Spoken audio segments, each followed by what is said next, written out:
ọbụla ha adịghị eme isi ya ọnwa ọbụla ụfọdụ na-ebukuru throughout the year. Ọ bụrụ na ị chọrọ iso na anya bụ aja nke ọnwa Ọgọst ebukwu ego nke Ọgọst ihe ị ga-eme ewu ịchaatị m na WhatsApp you forward all your 3 prayer requests then make token donation to the account number. Ịchaatị m na WhatsApp agwa gị other details I need for you in order to book you. What I can tell you n'ike dị na aja a na-achụ n'igwe maka na igwe bike. Ihe anyị na-eme bụ na anyị na-ewere ya 3 prayer requests debe n'altar na-achụ aja na-aga ọfọ na-ekwubi okwu n'isi gị ganye na ọnwa agwụ. Yes. Then anyị gaba n'iru ihe anyị ji maka ya wee bịa n'ụbọchị tata. Then ihe nchọ ka nkọwara gị tata bụ ọ bụrụ na ị gee ntị na nkụzi a ị ga-amụta nnukwu ihe dịka m na-esi akọwa what you don't know remains a mystery to you and not to all.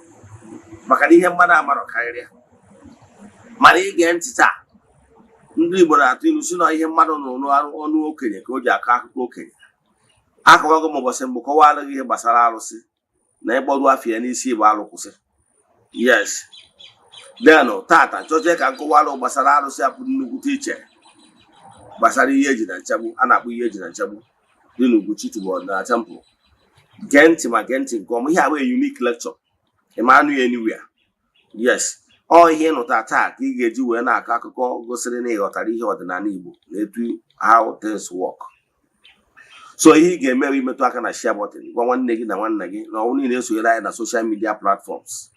Now ọ bụrụ na ị na-esonyekwara anyị na Eziokwu TV gwa ndị mmadụ gbasara social media administration anyị na-eyuzu Eziokwu TV wee na-eme.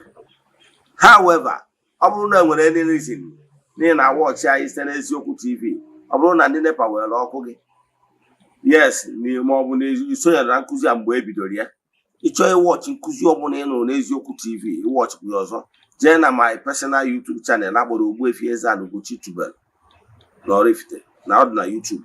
Ị ga-awọchị nkụzi anyị nwere over 1000 lectures na nkụzi a na nkụzigoro so far ọdịnala Igbo over the years.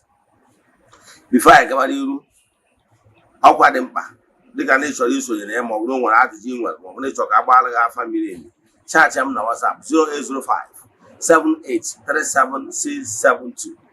I repeat 0805 7837672. Ị na-anya na screen gị ị ga-afụ nọmba dị na screen gị na ọ bụrụ na watch anyị site na Eziokwu TV. Nke ọzọ ọkwa dị mkpa ọ bụrụ na ị na-anụ olu m outside Africa outside Africa and ị na-anụ olu m site na ihe onyonyo television from Global TV or from Amazon or ị na-use smart television any platform mana television ọ bụrụ na ị na-enweta na YouTube ndị na-enweta na television ka nchọ chaatị m na WhatsApp achọrọ m ịma ebe isi wee na-anụ olu m ka anyị gabazie n'iru na nkụzi anyị ji wee bịa n'ụbọchị taa gbara ọgwụ na-emetụ aka na share button because nkụzi ya anụta abụ unique one. Now ka anyị gaba n'iru anyị kọwara ka m digress ya little bit ka iwe nwee ike ghọta ebe esi abịa maka ndị awọchịrị nkụzi anyị kụzi gbasara arụsị installation. Anyị kwuru na gịnị ebe arụsị anyị wee kwuo na mmadụ dịka human spirit na mmadụ na Chukwu Okike na-agbakwasa ụkwụ na altar dị iche iche including arụsị alụkwụsị bụ an altar. Nọ ebe a ka Chukwu Okike na-agbakwasa ụkwụ wee na-dispense his grace na amara ya wee nye ụmụ mmadụ nọ n'elu ụwa dum ka abụ ihe ya ma nke mbụ. Nke abụọ nkọwaziere gị na alụsị bụ alụkwụsịrị ịkpọrọ ya n'isi bụ altar dị iche iche na ọ bụ ebe a kpọtụrụ mmụọ dị iche iche.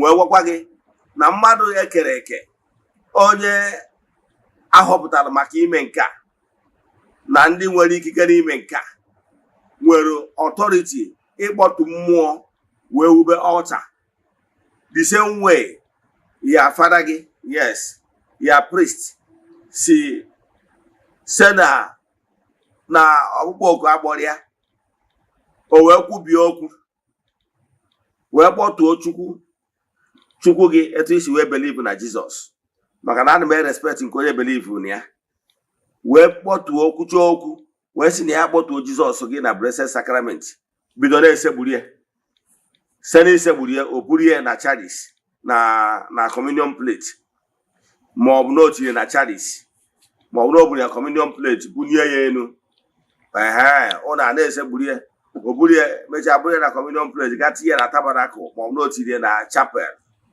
dịka ndị Katọlik si eme ha kwụnyere n'ọchukwu ha ka fada ha kpọturu